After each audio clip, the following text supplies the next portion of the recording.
Bonjour et bienvenue, je vous propose de peindre ensemble ce paysage de campagne. Je l'ai composé à partir donc de ces deux photos. Donc vous avez le matériel qui est indiqué comme d'habitude, l'esquisse qui est disponible en téléchargement. Donc vous mettez du liquide de masquage sur le tronc de l'arbre et puis sur les moutons. Et ensuite on mouille bien le papier. Donc attention, il faut le mouiller bien plus que ce que vous voyez à l'écran, parce que moi, je l'ai coupé, il faut vraiment mouiller le papier. Ensuite, on commence donc par la ligne d'horizon, en y mettant, donc c'est du jaune ocre, donc qui va être le point le plus éclairé, hein, là où il y a le soleil, et en essayant, si possible, de donner un mouvement un petit peu en diagonale vers le haut, de manière à pas avoir quelque chose de trop statique, hein, d'avoir un ciel un peu dynamique. Et on y ajoute en fait progressivement du rose permanent, très dilué. Alors ensuite, avec le jaune, si vous descendez en dessous de la ligne d'horizon, bah, c'est pas gravissime parce que c'est la même couleur de base pour le pâturage. Par contre, voilà, il faut éviter d'y mettre autre chose que du jaune. Donc c'est mouillé, et si ça commence à sécher, dès que ça commence à être un peu moins mouillé, il faut remouiller. Donc l'idéal c'est de prendre un vaporisateur, hein, de mettre de l'eau. Et donc on continue à construire son ciel, donc avec un néo rose qui se mélange vers le bas avec donc le jaune ocre qui reste rose par moment. Et on ayant rincé le pinceau, on va continuer à construire son ciel en ajoutant du bleu. Donc c'est du bleu, ça c'est du bleu Winsor, ajouté avec du bleu de cobalt. Voilà, un petit peu. Du bleu d'outre-mer. Un petit peu. Parce que le bleu Winsor tout seul, il est très clair, il est très lumineux, mais un peu flash. Et le bleu outre-mer tempère un petit peu donc ce côté un peu flash. Voilà. Alors en fait, comme on veut un mouvement dynamique qui aille donc en diagonale, hein, c'est-à-dire vers la gauche, on incline un petit peu son plan de travail de manière à ce que l'eau et la peinture aillent un petit peu vers la gauche, et en même temps ça vous donne un mouvement en fait qui se fait quasiment tout seul. Enfin, on l'a un petit peu aidé tout à l'heure avec le pinceau, mais le gros du travail se fait tout seul. Alors attention à la rétention d'eau avec le liquide de masquage, parce que du coup quand on fait ça, normalement l'eau elle s'évacue de la feuille. Sauf que là, elle reste bloquée par le liquide de masquage. Donc il faut juste faire attention d'absorber un petit peu le trop plein d'eau. Et à intervalles réguliers, hein, vous voyez, selon le chemin que prend la couleur de votre peinture, bah, vous inclinez votre plan de travail selon le sens que vous voulez donner à votre aquarelle. Voilà, moi c'est en diagonale et vers la gauche, pardon. En sachant que la lumière vient de la droite, et c'est pour ça que la gauche est, si vous regardez, en ocre et en bleu, c'est plus intense à gauche qu'à droite. Donc après on continue à construire tranquillement son ciel dans le mouillé, parce que là on n'est pas dans l'humide, on est dans le mouillé, et en ajoutant un petit peu de peinture bien sûr, puisque c'est très mouillé. Donc par contre je veux pas un ciel très avec une couleur très intense, hein, au niveau des valeurs, parce que je veux que soit mis en relief en fait les moutons. Donc si on fait, après c'est une question de choix, mon choix c'est celui-là, parce que si on met un ciel très intense, hein, en valeur, c'est-à-dire avec des couleurs qui apparaissent très denses, il y aura un équilibre entre le ciel et le pâturage avec les moutons, ce que je ne veux pas. Et donc pendant que le ciel commence à sécher, on peint avec de l'ocre jaune le pâturage. Donc là vous voyez que c'est bien plus intense, c'est-à-dire que je mets bien plus de peinture par rapport à ce que j'ai fait tout à l'heure.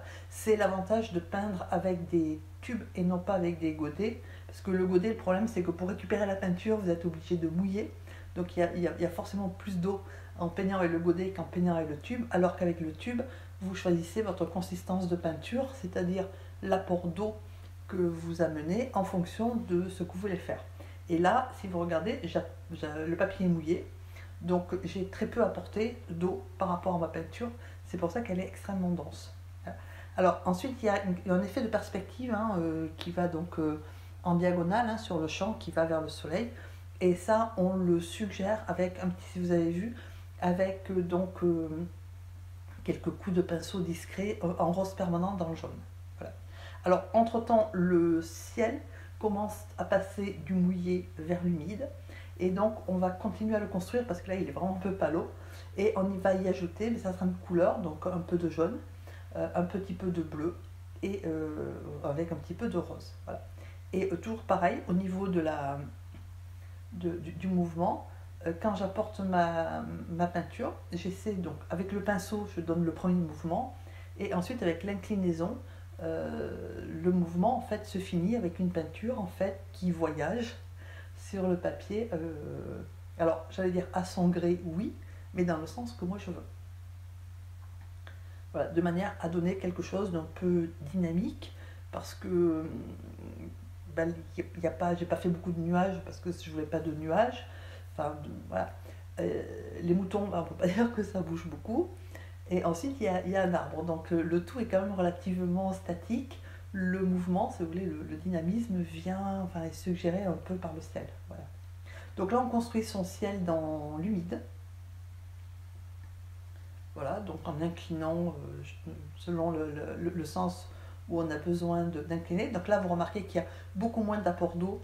J'ai pas besoin d'absorber le trop plein d'eau parce qu'il n'y en a pas en fait. Là, je suis plus dans le mouillé, je suis dans l'humide. Voilà, et j'apporte en fait quelques touches de peinture, enfin soit de bleu, enfin de touches de couleur, là où j'en ai besoin. Alors, j'en profite pour dire un mot sur le papier. Le papier, moi, je fonctionne avec un bloc pré-encollé, c'est-à-dire qu'il est encollé sur les 4 côtés. Et donc, je n'ai pas besoin de liquide, de ruban de masquage pour tendre mon papier. Voilà, parce que si vous n'avez pas un bloc, il faut le tendre, c'est-à-dire il faut le fixer avec soit des agrafes, soit du liquide, soit du ruban de masquage sur un support. Sinon, il va gondoler en fait. Et donc là, pendant que alors, le ciel a séché, et j'ai commencé à faire les feuilles avec une éponge et de l'ocre jaune. Voilà, donc vous mettez vos petites feuilles comme vous avez envie de les mettre. Et ensuite, pendant que ça sèche, on va s'occuper de l'arbre, où on commence exactement avec toujours la même couleur, avec de l'ocre jaune, sauf que là, en fait, je l'utilise quasiment consistance qui sort du tube, en fait, hein, avec très très peu d'eau. Et vous voyez que la couleur, elle est bien plus intense que ce que j'ai par rapport à l'ocre que j'ai déjà mis auparavant, parce que la peinture, elle est peu diluée, et en plus, elle est sur un support sec. Et à partir de là, alors c'est vrai que l'anglais est plus facile parce qu'ils ont un mot pour ça, qui désigne en fait le stade entre l'humide et le sec, que nous on n'a pas. Nous c'est humide ou c'est sec, c'est pas mi-sec ou mi-humide, enfin bon, je sais pas, en français il n'y a pas l'équivalent. Mais voilà, donc dans cet état-là de papier et de peinture, j'ajoute de la terre de sienne brûlée. Et ensuite, pour suggérer le côté ombre, parce que là il est super, hein, il est très lumineux, sauf que j'ai la lumière qui vient de droite, donc ça veut dire qu'il faut que je l'assombrisse un petit peu, j'y rajoute du bleu d'outre-mer. Voilà. Alors par rapport à cette histoire de papier, d'eau, etc., je ferai une vidéo prochainement qui expliquera un petit peu mieux ça et qui le montrera en faisant des exercices, parce que là j'avoue que je vous l'explique, mais c'est pas évident en même temps voilà. Donc je ferai une vidéo exprès pour ça. Donc là, en tant que c'est humide, il n'y a pas de souci, hein, on ajoute nos couleurs, en faisant attention de mettre évidemment le bleu plutôt à gauche, même si on en met un petit peu à droite, parce que l'écorce d'un arbre, c'est pas non plus, voilà, c'est pas un mur qu'on peint, donc les couleurs se répartissent un petit peu aléatoirement, et on y ajoute petit à petit. Là, j'ai rajouté un petit peu de terre de sienne brûlée, voilà, pour l'éclairer un petit peu. Si vous dépassez, ben, vous faites comme je suis en train de faire, c'est-à-dire que vous essuyez avec un essuie-tout et vous construisez votre tronc d'arbre en évitant de le faire trop droit au niveau de la... Voilà, parce qu'un tronc, même s'il est très droit, ça n'a jamais été tracé à la règle non plus. Voilà. Et donc on continue à construire, donc on fait une branche, parce qu'au niveau de l'esquissage, il y a plusieurs branches. Et une fois que le tronc a séché, puisque pendant qu'on faisait la branche, le tronc a séché, on continue en fait à lui apporter des couleurs. Donc j'ai ajouté un petit peu de bleu. Et là, je continue à y ajouter un petit peu de terre de sienne brûlée, de manière à le construire par couches successives, puisque l'aquarelle étant transparente en fait. Le gros avantage c'est ça, c'est qu'on peut superposer les couches et voir toujours celle de dessous. Voilà. Donc on continue à construire son petit tronc d'arbre, enfin son arbre. Il n'est pas petit, il est grand. Voilà. En n'oubliant pas de faire l'ombre de la branche, puisque c'est une branche qui part donc qui est au centre, mais au centre gauche de l'arbre et qui part vers la gauche, donc à l'ombre. Et on continue donc à monter son... Ah, tant que c'est humide, en fait, vous pouvez le travailler tant que vous voulez. Si au bout d'un moment vous voyez bien que ça commence à pas aller, ben vous arrêtez, vous laissez sécher et vous refaites encore après un passage de couleur une fois sec. Voilà. Pendant ce temps, on va faire donc de l'autre côté, pendant que le tronc sèche, on va faire donc les branches d'un arbre en fait qui est sur la droite mais qu'on ne voit pas puisqu'on ne voit que la fin. Donc c'est de la terre de sienne brûlée avec de l'outremer mélangé, et vous faites avec le pinceau numéro 2.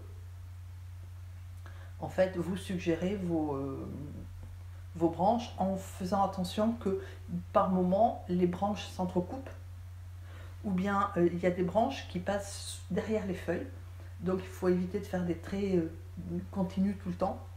Vous les faites par moment entre guillemets en pointillés, de manière à suggérer aussi la profondeur de l'arbre, et le fait qu'il y a des feuilles qui masquent les branches en fait.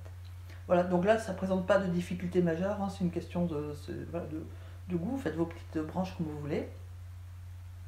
Et ensuite vous continuez l'arbre puisque du coup c'est sec. Et alors cette branche là elle est plus éclairée puisqu'elle est du côté droite. Donc vous faites voilà, une branche qui ressemble à peu près à une branche. Et là, on va faire en fait la suite de la branche, mais on suggère qu'elle passe derrière le tronc. Donc quand elle a commencé, elle était foncée parce qu'elle était à l'ombre, et là elle passe sur du plus clair puisqu'elle est plus éclairée. Voilà, donc là on suggère la branche en fait, qui est la suite de la branche qui était, comme elle avait commencé à gauche. J'en profite pour dire parce que je suis peut-être passée un petit peu vite sur les feuilles, parce que je l'ai déjà montré sur d'autres vidéos, le plus simple c'est de prendre une éponge, comme vous voyez là-haut, et vous faites en fait avec le bout de l'éponge, vous tapotez la peinture, et ensuite avec ça vous faites votre feuillage. Voilà. Et j'ai entre-temps ajouté un petit peu de vert. Alors le vert c'est de l'ocre, voilà, c'est ce que je suis en train de faire. De l'ocre avec du bleu, ça vous donne ce vert là. Et donc vous mettez un petit peu de feuilles vertes au milieu d'ocre, voilà, ça illumine un petit peu. Là on les fait un petit peu, on en fait quelques-unes au pinceau.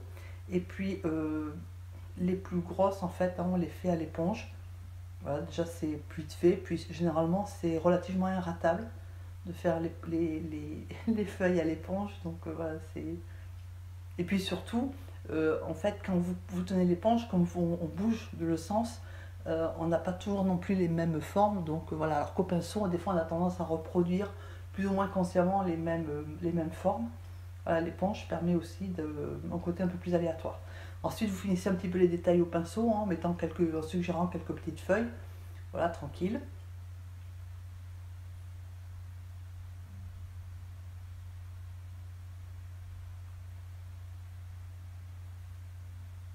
Et ensuite, donc, on va s'occuper de l'horizon. Alors, sur la ligne d'horizon, vous faites du violet, c'est-à-dire du bleu et du rose. Et vous suggérez ou peignez des collines ou des montagnes, comme vous voulez. Moi, c'est plutôt des collines parce que elles ont un sommet arrondi, ou alors c'est des pré-montagnes, mais voilà, c'est plutôt des collines. En n'oubliant pas que le côté droit de la colline ou de la montagne, comme vous voulez, est éclairé, donc il est plus clair que le reste. Et pendant que ça sèche, on prend donc avec de l'ocre jaune et une pointe de rose, on suggère en fait, alors déjà ça suggère la perspective, et l'autre intérêt c'est que ça texture aussi votre champ. Voilà. Alors après, moi je l'ai pris, je l'ai pas fait des lignes bien droites, alors déjà pas continu, et ensuite assez mouillé, c'est-à-dire que j'ai pris le vaporisateur, j'ai mouillé un petit peu le côté champ, de manière à ce que ça donne voilà, une trace de sillon plutôt que de très bien. Voilà. Et ensuite, avec donc le violet, on commence à suggérer l'ombre, des moutons, et puis bien sûr de l'arbre. Alors en sachant que, vu la perspective, elle est forcément en diagonale. Et c'est pour ça qu'en fait, si vous remarquez, c'est des diagonales inversées entre le ciel et le champ, en fait. Hein. Voilà, le tout convergent vers le soleil. Voilà, donc après, pour texturer un petit peu, ben, on va mettre des zones un petit peu de couleurs un peu plus, entre guillemets, sans, enfin on monte un petit peu au niveau des, des valeurs, mais guère plus, en y ajoutant du rose. Voilà, l'objectif c'est aussi de suggérer que c'est un champ. Or un champ c'est jamais d'une couleur uniforme. Voilà, donc et de montrer aussi que là où il y a les moutons, bah, c'est un peu labouré quoi. Voilà. Et pendant que ça sèche, on fait nos petits oiseaux parce que les petits oiseaux, bah, c'est important. Voilà. Et on va commencer à faire les. Alors les petits oiseaux, c'est du violet très, enfin, très bleu en fait, hein, avec du bleu.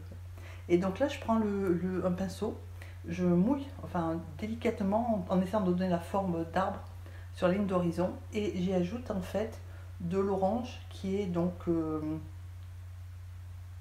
de l'ocre avec un petit peu de rose permanent, et je suggère en fait des bosquets d'arbres au lointain qui sont donc éclairés par le soleil. C'est pour ça qu'ils ont cette couleur un petit peu très éclairée en fait. Hein. Voilà. Mais ils sont loin parce que c'est aussi pour suggérer l'impression de distance et de profondeur. Ils sont loin avec des valeurs qui sont moyennes, hein, puisque là, ils sont pas, les couleurs sont pas très foncées. Et alors tant qu'on y est, on va suggérer donc bah, la base du sous-bois, hein, c'est-à-dire avec du violet pour donner un petit peu justement de profondeur.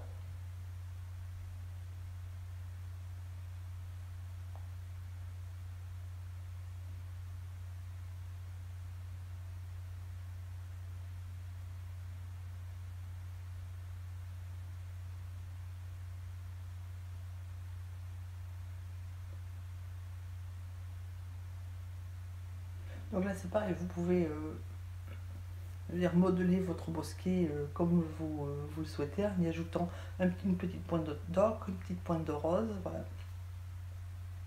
Et donc là, vous prenez du violet et vous suggérez donc l'ombre du bosquet en diagonale. Donc il ne faut pas se tromper de sens, en diagonale, et en essayant de suggérer plus ou moins la forme du bosquet. Voilà. Mais de façon très légère, d'abord parce que c'est très loin, et ensuite parce que c'est une vue qui est extrêmement éclairée, et que le sujet principal, c'est pas le bosquet au loin, ce sont les moutons.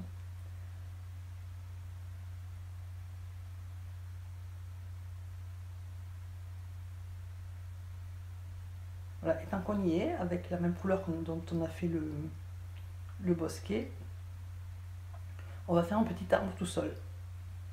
Voilà, donc de façon très claire, hein, avec des valeurs très basses, parce qu'il est très loin, et en plus il est en plein soleil, donc forcément on le devine au loin, hein, c'est-à-dire que ce qu'on est en train de dire, c'est qu'il est loin.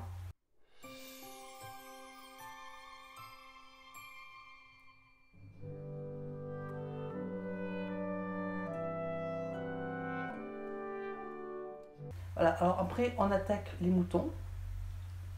Alors les moutons, c'est, une fois qu'on tire les liquide de masquage, hein, c'est donc de l'ocre très pâle, auquel on va ajouter un petit peu de terre de sienne, alors de façon aléatoire, un petit peu de terre de sienne et un petit peu de bleu violet, mais bleu quand même, voilà, de l'outre-mer mélangé avec une pointe de terre de sienne brûlée qui vous donne un bleu plus gris, hein, plus terne.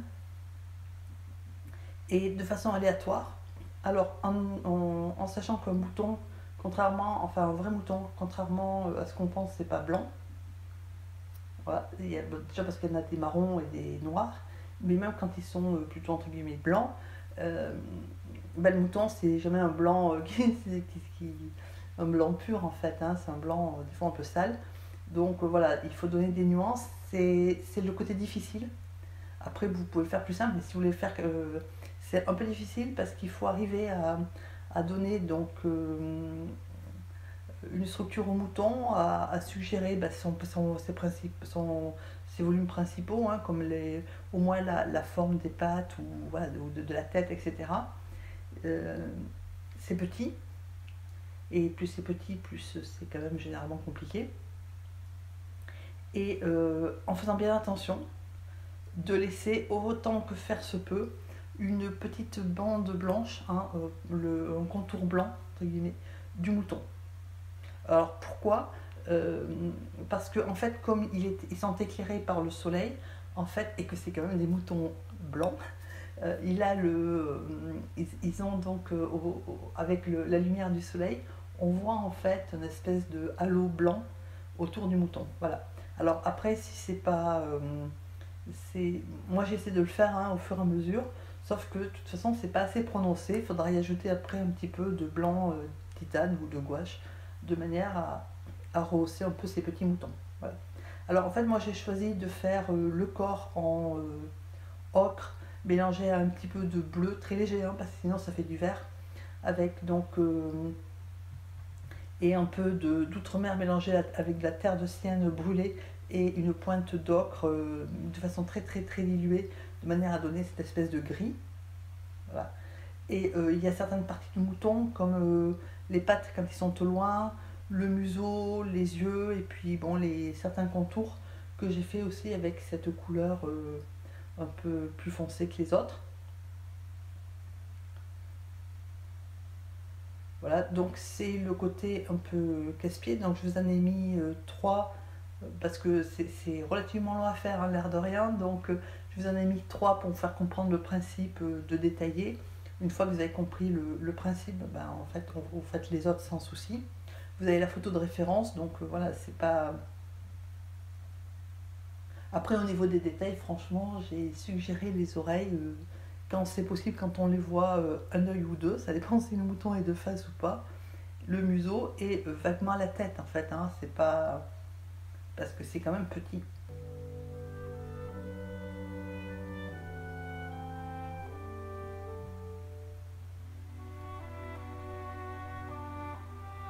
Donc je vous laisse regarder la fin de cette vidéo tranquille, en sachant que là, quand j'aurai fini de peindre tous les autres moutons, j'ajouterai donc le fameux contour blanc, hein, avec donc de la gouache ou du blanc titane. Voilà, je vous remercie d'avoir suivi cette vidéo. Je vous remercie aussi de votre soutien. Si cette vidéo vous a plu, n'hésitez pas à liker, c'est important. Si vous avez des commentaires ou des suggestions à faire, je vous en prie, utilisez les commentaires pour ça. Je vous répondrai avec plaisir. Et si vous avez envie de venir discuter de ce que vous faites, de ce que vous pouvez faire, de ce que vous n'arrivez pas à faire, ou tout simplement d'échanger avec d'autres personnes qui sont passionnées par l'aquarelle, je vous invite à nous rejoindre dans le groupe Facebook qui est fermé justement pour ça, pour qu'on puisse, en tant que débutant, poser des questions ou poster quelque chose qui est pas réussi, justement pour essayer de comprendre pourquoi, comment s'améliorer, comment, voilà, ou échanger des astuces avec les autres. Et c'est plus facile en fait quand c'est fermé, que voilà, ça évite aussi les trolls, etc. Voilà, donc encore une fois, merci à tous. Je vous souhaite une excellente journée et je vous dis à très bientôt.